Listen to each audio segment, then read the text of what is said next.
అదే RTV app వార్తల్ని క్షణాల్లో చదివే అవకాశం ఉంటుంది. ఒక న్యూస్ పేపర్, ఒక టెలివిజన్ ఛానల్ మీ చేతుల్లో ఎప్పుడూ ఉంటాయి.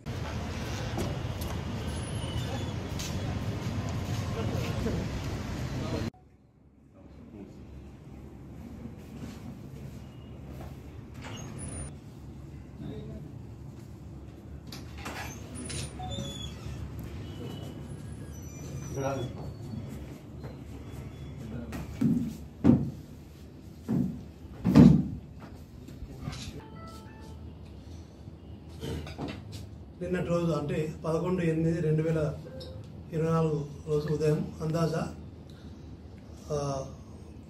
1 గంట సమయంలో మాకు ఒక క్రెడిబుల్ ఇన్ఫర్మేషన్ వచ్చింది.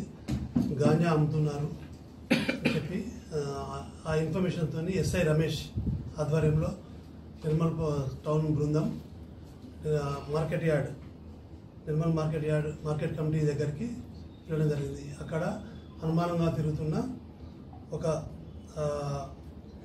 Syed Ahmed son of Syed Khasim, age 65 years, banana seller. ఇద్దరిని మనం రెడీ హ్యాండెడ్గా పట్టుకోవడం జరిగింది. పట్టుకొని అతన్ని సెర్చ్ చేయగా అతని వద్ద గాంజా ఉన్నట్టు మనలో కనిపెట్టడం జరిగింది. 455 grams గాంజాను అతని దగ్గర సీజ్ చేసినాం. అతన్ని విచారించగా అతను ఎక్కడ అబ్దుల్ ముఖ్తార్ అనే అతని దగ్గర నేను గాంజా కొంటున్నా అని చెప్పి నెక్స్ట్ అతన్ని తీసుకొని అబ్దుల్ ముఖ్తార్ దగ్గరికి తీసుకెళ్ళడం జరిగింది. అబ్దుల్ ముఖ్తార్ విశ్వనాథ్పేటలో ఉంటాడు.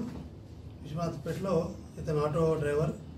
అతని ఇల్లు అతను సెర్చ్ చేస్తే అక్కడ కూడా 1100 grams అంటే కిలో 100 grams మనం గాంజా అక్కడ సీజ్ చేయడం జరిగింది. వీళ్ళు ఈ ముఖ్తార్ అనే అతను నాందేడ్, మహారాష్ట్రలోని నాందేడ్కి వెళ్ళి అక్కడ గాంజా పర్చేజ్ చేసుకొని వచ్చి అక్కడ తక్కువ రేటు కిలో 7,000కు 5,000 తీసుకొని ఇక్కడ చాలా చిన్న ప్యాకెట్లు చేస్తూ యూత్కు అమ్మడం జరుగుతుంది. అంటే తక్కువ రేటు కొని ఎక్కువ లాభం పొందాలనే ఉద్దేశంతో ఈ బిజినెస్ వీళ్ళు చేస్తున్నారు.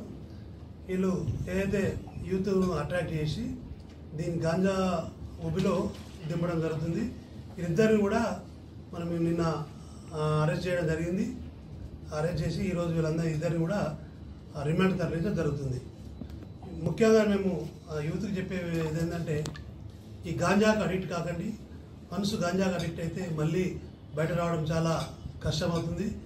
ఎక్కడ కూడా గాంజా ఎవరైనా సరే ఇన్ఫర్మేషన్ ఇక్కడ గాంజా అమ్ముతున్నా, గాంజా వినియోగించినా కూడా కేసులు పెట్టి చట్టపరంగా చర్యలు తీసుకోవడం జరుగుతుంది. కాబట్టి యూత్కు ముఖ్యంగా ప్రజలకు తెలియజేయందంటే గాంజాకు అడిక్ట్ అయ్యి జీవితాలు పాడు చేసుకోవద్దని పోలీసు వారి తరపున విజ్ఞప్తి. మరిన్ని వీడియోస్ కోసం ఛానల్ ని సబ్స్క్రైబ్ చేయండి. లేటెస్ట్ అప్డేట్స్ కోసం వాట్సాప్ ఛానల్ ని ఫాలో చేయండి.